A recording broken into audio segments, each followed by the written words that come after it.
Mets and Yankees.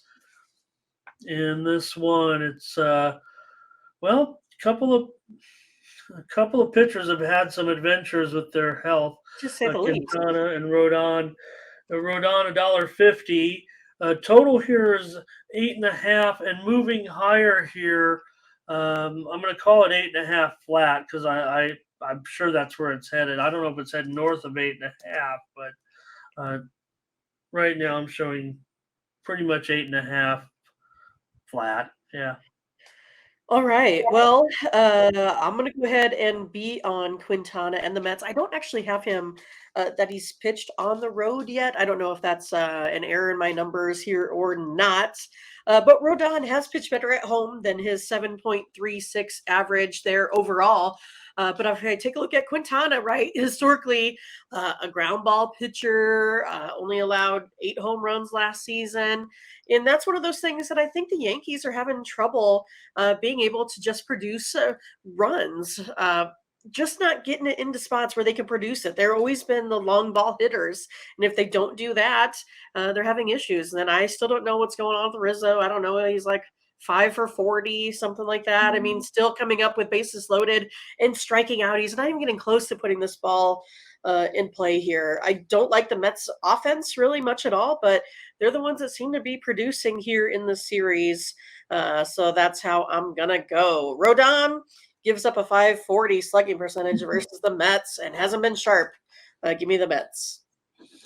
Yeah, no, you're right, Mindy. As far as Quintana, he has just made the one start because of his situation. So Rodon's only had 3 starts so far, and a 7 ERA. So they've lost all 3 of those games. So I don't know if I want to see more from Quintana. He did give up just 2 runs in 5 1/3 innings, 77 pitches, but the Mets failed to win that game.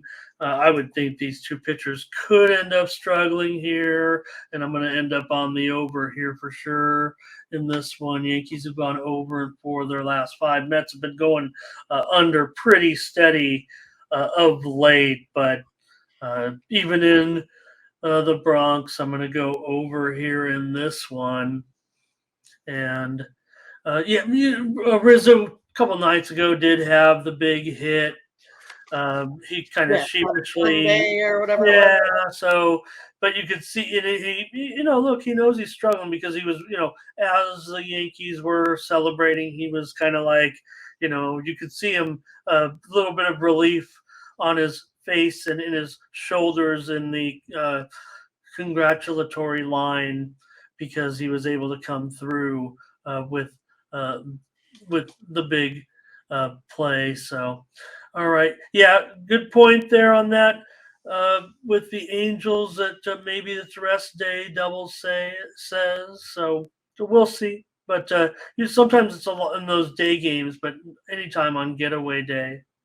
So Leroy on the Angels here. Omar says he likes the Mets. He thinks there's value here at that big plus money.